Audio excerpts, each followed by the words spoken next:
Tantor Audio, a division of Recorded Books, presents Never Again by M.A. Rothman, narrated by Tim Campbell. Words from the Past. Crises must be prepared for not only politically and economically, but also psychologically. Here, propaganda has its place. It, the media, must prepare the way actively and educationally. Its task is to prepare the way for practical actions. It must follow these actions step by step, never losing sight of them. In a manner of speaking, it provides the background music. Such propaganda, in the end, miraculously makes the unpopular popular, enabling even a government's most difficult decisions to secure the resolute support of the people. A government that uses it properly can do what is necessary without running the risk of losing the masses. Joseph Goebbels, Nuremberg, 1934. Chapter 1. If all you drink is seltzer, how am I supposed to seduce you into seeing reason? Levi took another sip of his seltzer and stared across the table at the attractive 30-something Asian woman. They were sitting in Gerard's, his favorite hole-in-the-wall bar in New York's Little Italy. A few customers chatted amiably at the bar, and the smell of garlic and marinara wafted in from the kitchen. "Just because you think you're right doesn't mean I'm going to agree," he replied. "I'm not this angel you think I am." Lucy Chen was nursing a scotch and soda. She leaned forward and shook her head. "I never called you an angel," she said with her slight Russian accent. "I just know you. You're willing to do whatever it takes to get the job done, but you're picky about the kind of jobs you'll take on. Too picky." She motioned discreetly toward two beefy men digging into heaping portions of pasta. "You're loyal to your family. I get that. I admire it. But I want you and I to work together on this. We can do so much good in this crappy world if we cooperate. I need a partner on this." They'd been having this debate for over a month. Lucy wanted Levi to go into business with her, but he had other obligations. Besides, he wasn't sure what to make of her. The smoldering behind those dark brown eyes was intense. In fact, everything about her was dialed up to 11. The widow of a Chinese gang leader, she was the epitome of the dragon lady stereotype. And through a strange twist of fate, Levi had managed to get himself entangled with her. He did trust her, to an extent anyway. After all, she knew more about him than most. Few outside of his normal mob connections knew he was a member of the Bianchi crime family. Denny, the owner of the bar, walked over and knelt so that he was eye level with the two of them. "Can I get you guys something to eat? The girls in the kitchen are using Gino's recipes." He hitched his thumb toward the two mob enforcers devouring their food. "It's pretty good stuff, even if I say so myself." Levi smiled ruefully as he realized how much Gerard's had expanded over the last year. Once a small, some would say cozy, neighborhood bar that only served drinks, it was now a mob hangout complete with a dinner menu. He'd preferred it as a quiet place because Denny wasn't just a bar owner. The skinny black man, born and bred in Brooklyn, was Levi's main intelligence contact. He was a gadget man, a genius with electronics, and had his ear to the ground about nearly everything. Lucy shook her head. "Levi and I are going out on a date, so it's best we don't ruin our appetite." Levi worked hard to keep his frown from showing. The front door's bell jingled as it opened, and with a smile, Denny turned away to greet his newest customer. Lucy smiled as she stared back at Levi, and he felt as though she could read his mind. She leaned forward and whispered, "You know damn well that anyone who knows I'm staying at your apartment figures we're a couple.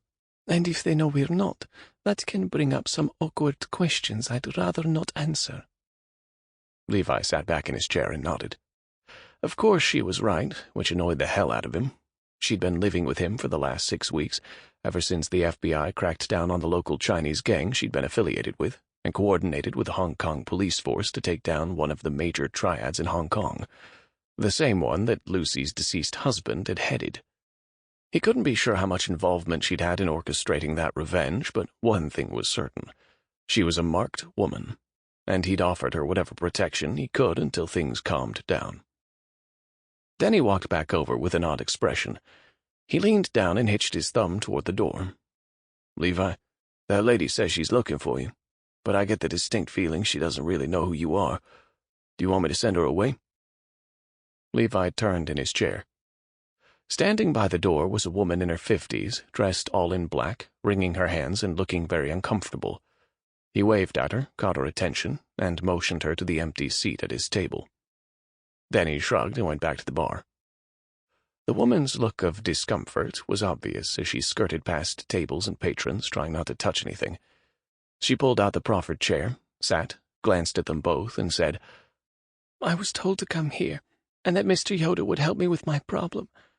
She looked at Levi. "Are you him?" Levi extended his hand. "I'm Levi Yoder. And you are?" The woman looked at his outstretched hand and shook her head slightly. "I'm Rivka Cohen." Lucy extended her hand and said, "Tasidi." When the woman nodded and shook hands with Lucy, Levi understood. He didn't speak Hebrew or Yiddish, and he was mildly surprised that Lucy knew any, but he knew enough to realize this Cohen woman was very much out of her element. A Chassid was a follower of an ultra-Orthodox Jewish movement. Not the type of people Levi often crossed paths with, but there were plenty of them in Crown Heights, only 20 minutes away. And it explained why she wouldn't shake his hand but would shake Lucy's, because he was a guy. Levi smiled, trying to make this woman, who was clearly a bundle of nerves, more comfortable. "I'm sorry. I would offer you a drink, but I know you won't take it, so how can I help?" The woman's eyes grew shiny as if she were about to start crying. "My uncle Menachem, he's a jeweler at a place on Franklin Avenue. He said that you once bought something from him and left him with a promise. Do you remember that?" Levi pulled in a deep breath as his mind raced back many years to when he'd been looking for an engagement ring for his now-deceased wife. "Menachem Shem Tov," he said. "The same Menachem who worked at a jewelry store at Franklin and Park Place." The woman nodded. "My God, that was ages ago. Your uncle did this guy a great favor on a purchase. I'm surprised he remembers me.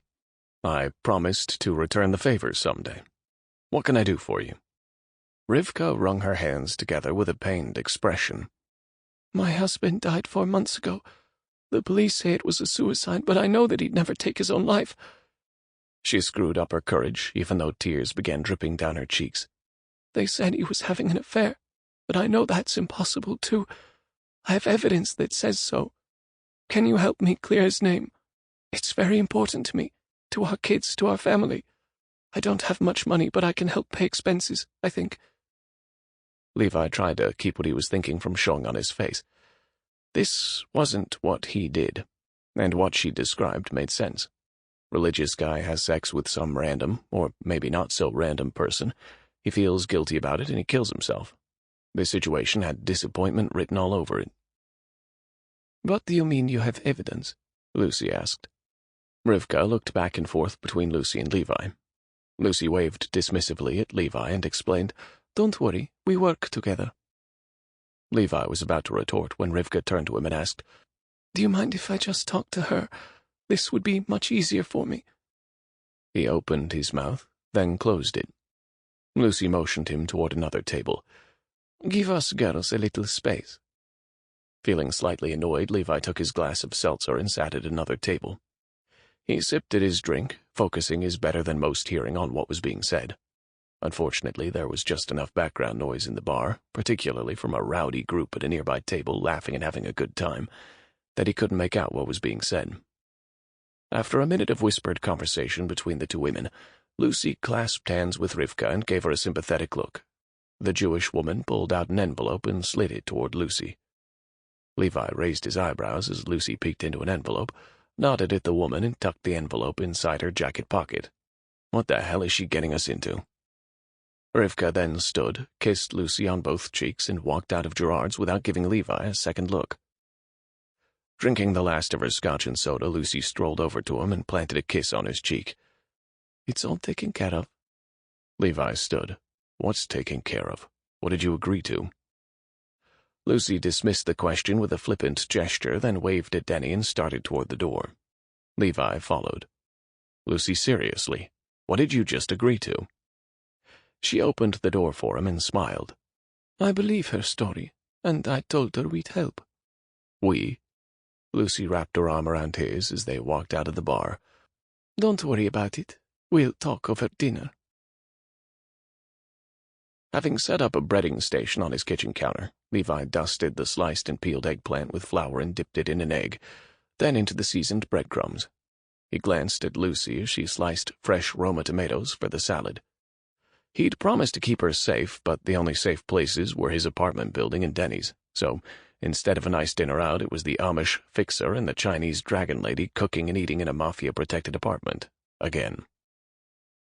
So, are you going to tell me what's up with this Cohen woman? Why did you take her money and agree to help her? The story has loser written all over it. Lucy met his gaze as she laid out the tomatoes on a serving dish and began slicing fresh mozzarella. Why do you think her case is such a loser? Levi shook his head as he carefully laid the breaded eggplant slices in the hot oil. I don't care if he's a religious guy. When someone's eye wanders, they can succumb just like anyone else.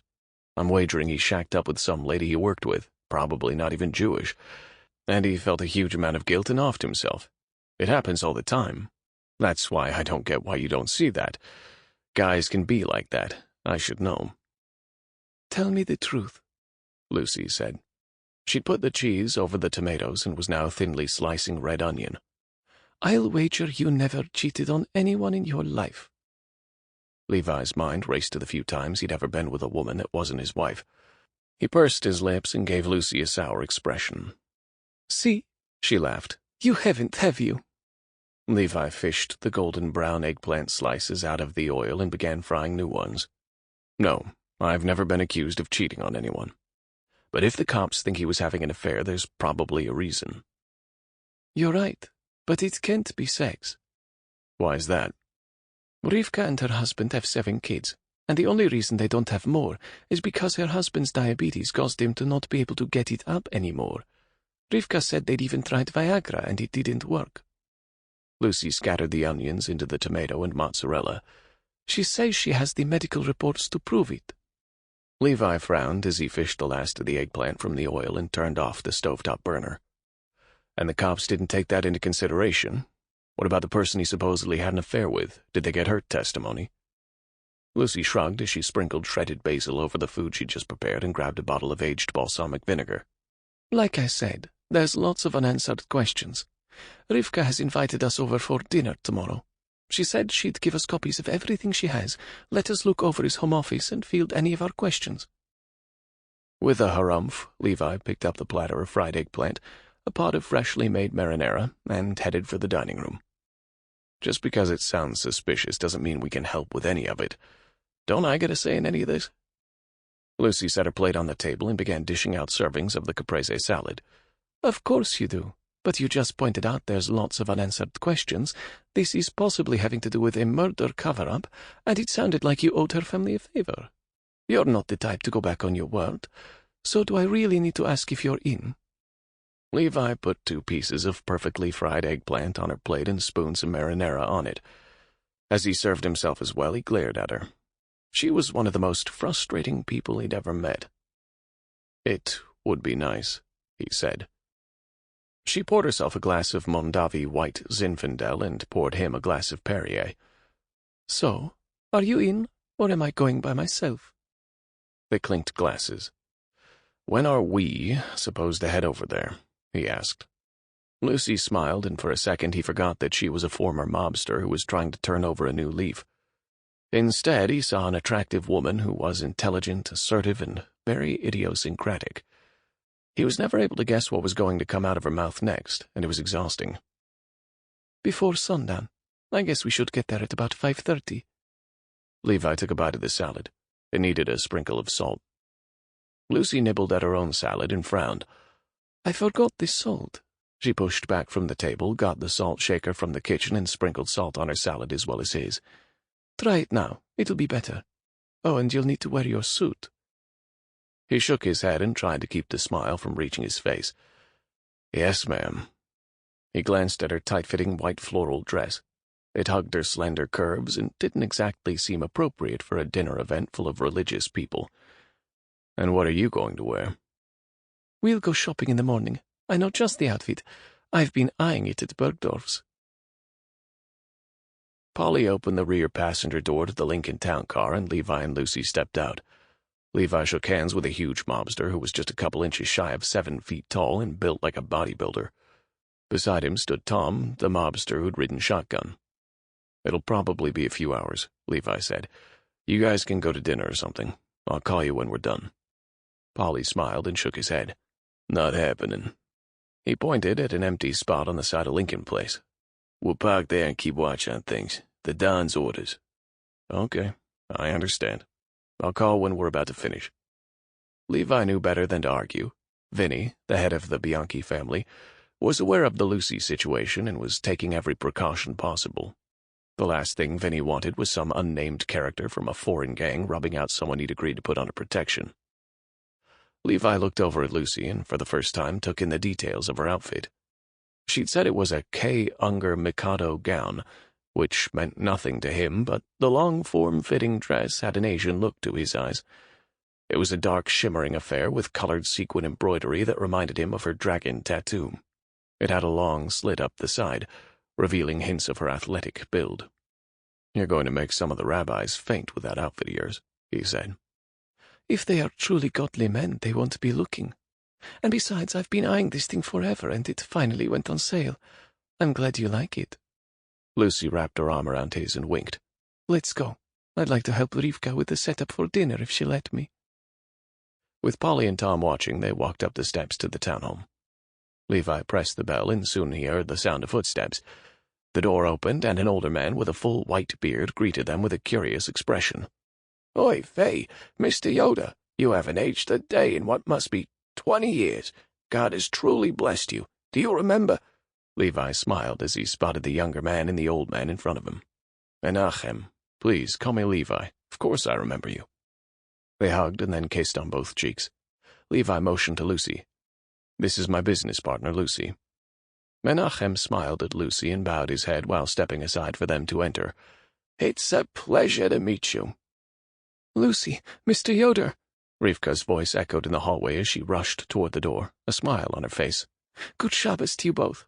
It's so good that you came, and just in time." Within moments, Rivka had taken Lucy with her to the kitchen, and Menachem had led Levi to the living room, where nearly a dozen men had gathered ahead of dinner. Menachem cleared his throat and addressed the men.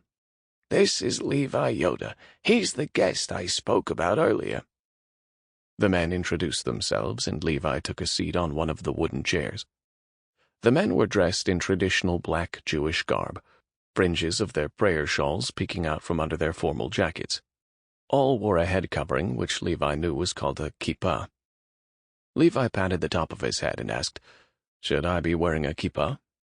Most of the men's eyes widened, but the oldest of the group chuckled and said, "If you wouldn't mind wearing a yarmulke, I think that would be very nice." He fished from his pocket a hand-sized circular head covering with Hebrew letters sewn into it and handed it to Levi. "I might be a goy, but I've lived in New York long enough to know there are some traditions I should respect." Levi put the prayer cap on, and the mood lightened as the men began talking about their day. Suddenly, what seemed to be an endless stream of kids raced through the room with an older child chasing after them and yelling, "Get cleaned up for Shabbat! We only have 15 minutes!" Menachem pulled his chair up alongside Levi's, patted him on the back, and whispered, "We'll talk more after dinner." The main dining room wasn't big enough for everyone to be seated, so the table spanned past the dining room into the kitchen and into the next room as well. Zalman, the eldest of the Cohen family, and the one who'd handed him his kippah, sat at its head, and Levi had been seated beside him. Lucy was at the far end of the table, still in the dining room, smiling as she interacted with the other women, many of whom were helping with the nearly 24 kids gathered. Zalman stood, and all 3 rooms quickly quieted. "We have guests today who might otherwise be confused by the significance of this day, so it is a mitzvah, a blessing for us all to help them at least understand why we do what we do. Tonight is the beginning of Shabbat, the 7th day of the week. The prayers that follow will recount how the Almighty rested on the 7th day and sanctified it. We will then have a blessing over the wine and a blessing thanking the Almighty for giving us this day of rest. Zalman lifted a cup of nearly overflowing wine and focused on the Sabbath candles flickering on the table. They'd been lit by Rivka earlier. In a deep voice, he began some prayers. Yom Chashishi Vaychulu Hashamayim Vacharetz V'chal Tzva'am V'chal Elohim Bayom Hashvi'i Mlachto Asher Asa Vayishbot Bayom Hashvi'i Mikal Mlachto Asher Asa Vayevarech Elohim et Yom Hashvi'i Vaykadesh Oto Kivo Shavat Mikal Mlachto Asher Bara Elohim La'asot. The man next to Levi showed him a prayer book written in English and pointed to the translation of what Zalman was saying. The 6th day, and the heavens and the earth and all their hosts were completed, and God finished by the 7th day his work which he had done, and he rested on the 7th day from all his work which he had done. And God blessed the 7th day and made it holy, for on it he rested from all his work which God created to function. As Zalman's prayer rang through the home, Levi looked at everyone around the table. They were all mouthing the same words, their heads slightly bowed. Then they prayed over the wine and finally over the bread, and then it was time to eat. He glanced at Lucy, and their eyes met. She smiled and gave him a wink. There was a wholesome feel to this gathering.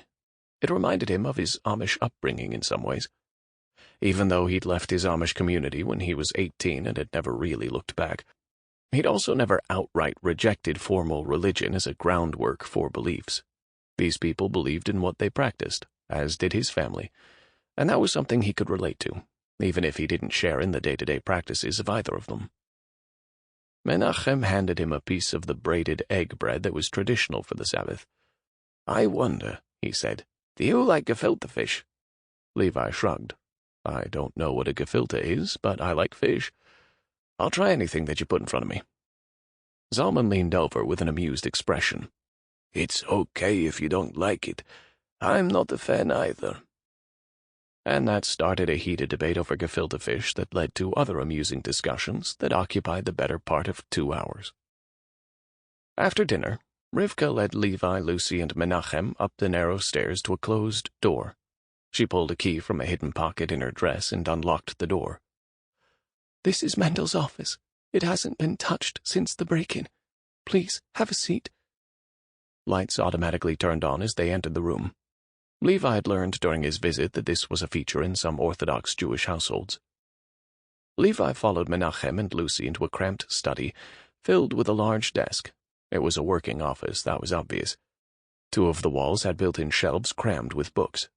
Nothing fancy, just lots of books on random topics, including an Encyclopedia Britannica from 1969 that occupied one entire shelf. Many of the books had Hebrew letters on their binders. Levi turned to Rivka. "Can you start from the beginning? What exactly did your husband do?" She closed the door to the office. "He was a consumer reporter. It was his passion." She smiled, looking much calmer than she had at the bar. "It was how we met many years ago." "What kind of things did he report on? And where? Was it for TV stations, the newspaper?" "Mostly newspaper, but sometimes he'd be interviewed on television. When he started, he had a column in the local papers." She blushed and pursed her lips. "You'll probably think it's silly, but back then he would investigate kosher restaurants and report any violations or questionable behaviors so that others would be warned. That eventually led to him reporting on international food imports and exports, and that's when the Intelligencer picked him up." The Intelligencer was a huge newspaper with millions of daily readers. "Is that where he worked most recently?" Levi asked. "Yes, and he became agitated about things at work, and I suppose that's what you want to know about. He told me about some of it. Over the last couple years, he'd noticed how some of his work was being edited to remove names, or it was not being run at all, even though the local editor had given his approval." "Isn't that pretty normal?" Lucy asked. "From what I understand, there's usually more stories than there's space to print, isn't there?" Rivka nodded. "True, but Mendel's been doing this for over 20 years. I mean, he had been doing it for that long." She sighed. And even though it was his job to warn people about problems, he always gave the targets of his stories the benefit of the doubt. It would ruin him professionally if he wrote anything that was inaccurate or misleading. But he confided something to me that he wasn't yet prepared to put into print. In fact, he wasn't sure if he ever would be. He was almost convinced that the company he was working for was purposefully trying to deceive its readers, to shape the narrative, if you will. Levi frowned. I don't understand. Isn't that a newspaper's job? I see outlandish stuff in the papers all the time. That's the editorial sections. My husband worked in what people in the trade like to call hard news. It should involve no opinions, just the facts. But Mendel was convinced that the management at the paper wasn't interested in telling their millions of readers the truth. Okay, Levi said. I understand why that would upset your husband, but do you really think that would be a cause for him to be murdered? Menachem cleared his throat. My brother-in-law was a very righteous man. He felt it was his calling to bring the truth to people. You need to realize that to him, what the paper was doing was a sin. I also heard plenty from him in the last year about this issue. He made it clear that even though the newspaper never lied, by ensuring certain things were never said in print, they molded the public narrative. It was a sin of omission. Lucy nodded in understanding. I suppose it would be like talking about how a police officer shot a teenager on the streets and leaving out the fact that the teenager was aiming a gun at him. Exactly, Rivka said. Anyway, in the days just before Mendel died, he was particularly upset. He wouldn't talk about it, even to me. And then he was dead. And you think he was murdered because... Rivka picked up a manila folder from the desk and handed it to Levi. That includes the medical examiner's report. They said he was poisoned, though they initially labeled the manner of death as undetermined. She took in a deep, shuddering breath. But later the manner was changed to suicide, based on the testimony of someone who had to be lying. Levi recalled what Lucy had told him about the claim of an affair. He wasn't going to push that for the moment. He flipped through the folder. In addition to the ME report, it also contained a police report, with some names redacted. You mentioned a break-in, he said. Tell me about that. Rivka hid her face and began sobbing. Menachem patted her shoulder and Lucy moved closer to her and handed her a tissue from a nearby dispenser. Her uncle responded for her. It happened during Mendel's funeral. Someone broke in and tossed this office, and touched nothing else in the house. Whoever did it had to know we were all gone for the funeral. Levi thought of the ornate silver menorah and all the other valuable items he'd seen downstairs. What was in the office worth taking while ignoring the rest of the house? We don't know. Rivka wiped her face, looking both distraught and embarrassed. They took all the books off the shelves and emptied his drawers, but the only thing I know of that was missing was his work notebook. They stole his laptop? No, a spiral notebook. Mendel preferred writing things longhand. I know it was on his desk where he always had it, but it was gone. Levi surveyed the office. There was something definitely not right about this. What could possibly be so important in a reporter's notes that someone would break in to steal them? Levi stepped over to the mahogany desk and pulled open one of the drawers. It was full of empty file folders. The notebook had been lying in plain sight on top of the desk, yet the intruder had gone to the trouble of ransacking the drawers and shelves as well. Do you know what he kept in these drawers? He asked. Not specifically, Rivka said. When we cleaned up, we just put things back where it felt like they belonged. He exchanged a glance with Lucy. They were both almost certainly thinking the same thing.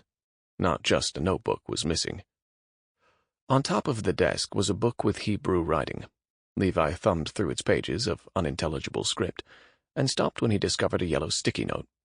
There were 7 names written on the paper with an arrow pointing to some of the Hebrew print in the book. He turned the book toward Menachem and Rivka. What does it say in the section the arrow is pointing to? Menachem leaned forward and squinted through his thick glasses. Ah, this chapter of the Bible would be what you call Proverbs. This section says, "A false witness shall not be unpunished, and he that speaks lies shall not escape." Rivka smiled. That would be just like Mendel. He'd find a passage with layers of meaning to him. Levi drummed his fingers on the desk. He wasn't sure what to make of all this, but the least he could do was track down whoever had given the testimonial and learn about. Sample complete. Ready to continue?